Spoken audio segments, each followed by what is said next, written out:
Welcome to Saturday recipes. இன்னைக்கு ஒரு காரசாரமான ரெசிபி தான் பார்க்க போறோம். 10 நிமிஷத்துல செஞ்சுட்டு 1 மந்த் வரைக்கும் நீங்க ஸ்டோர் பண்ணி வச்சு யூஸ் பண்ணிக்கலாம். ரொம்ப காரசாரமான புளிப்பான ஒரு சூப்பரான புளி மிளகாய் ரெசிபி தான் எப்படி செய்யறதுன்னு சொல்லி பார்க்க போறோம். வாங்க டேஸ்டியான புளி மிளகாய் எப்படி செய்யறதுன்னு சொல்லி பார்க்கலாம்.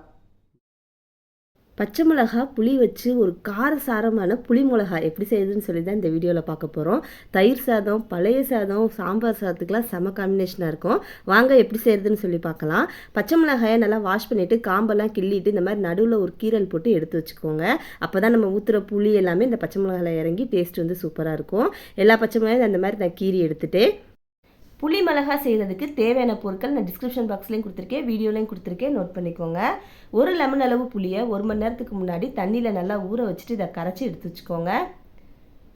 கடாயில் 1 டேபிள் ஸ்பூன் கடுகு, 1/2 டேபிள் ஸ்பூன் வெந்தயம் போட்டு அடுப்பை சிம்மில் வச்சு இதை நல்லா பொன்னிறமாக வறுத்து ஆற வச்சுட்டு ஜாரில் மாற்றி நல்லா நைஸாக பவுடர் அரைச்சி எடுத்துக்கோங்க. காரசாரமான புளி மிளகாய் எப்படி செய்யுதுன்னு சொல்லி பார்க்கலாமா. கடாயில் நல்லெண்ணெய் ஊற்றிக்கோங்க. இந்த ரெசிபியோட டேஸ்ட்டே நல்லெண்ணெய் தான். எண்ணெய் சூடானது இது கூட 1/2 டேபிள் ஸ்பூன் உளுந்து, 1 டேபிள் ஸ்பூன் கடுகு போட்டுக்கோங்க. கூடவே ஒரு கொத்து கருவேப்பிலை போட்டு தாளிச்சிட்டு நம்ம நடுவில் கீரி எடுத்து வச்சுக்கிற பச்சை மிளகாயை சேர்த்து இந்த எண்ணெயில் நல்லா வதக்கிக்கோங்க.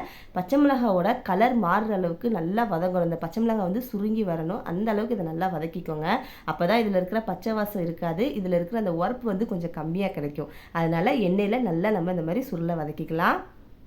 இப்போ இது கூட 1/2 டேபிள் ஸ்பூன் மிளகாய்த்தூள், 1/2 டேபிள் ஸ்பூன் மஞ்சள் தூள், ரெசிபிக்கு நல்லா உப்பு சேர்த்துட்டு இந்த மசாலெலாம் மிளகாயோட சேர்கிற அளவுக்கு மிக்ஸ் பண்ணி விட்டுக்கோங்க. இது கூட நம்ம கரைச்சி வச்சுருக்கிற புளித்தண்ணி ஆட் பண்ணிக்கலாம். புளித்தண்ணி கொஞ்சம் கெட்டியாகவே கரைச்சி எடுத்துக்கோங்க.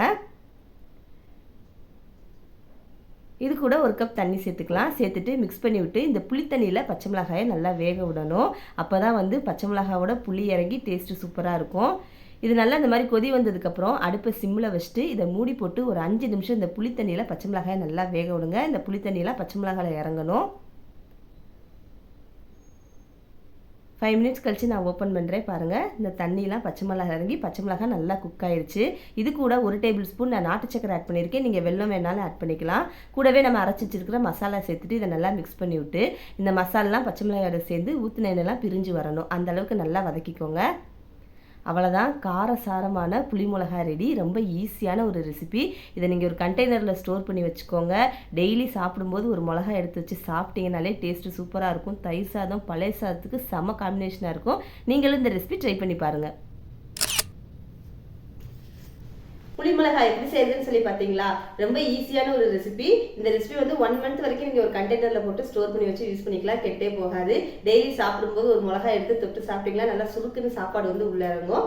நாளைக்கு வேற ஒரு நியூ ரெசிபியோட உங்களை பார்க்குறேன். நம்மளோட சாட்டர்டே ரெசிபிஸ் சேனல் சப்ஸ்கிரைப் பண்ணாங்க, சப்ஸ்கிரைப் பண்ணிக்கோங்க, லைக் பண்ணுங்கள், ஷேர் பண்ணுங்கள், அப்படியே இன்ஸ்டா பேஜை ஃபாலோ பண்ணிக்கோங்க. தேங்க்ஸ் ஃபார் வாட்சிங்.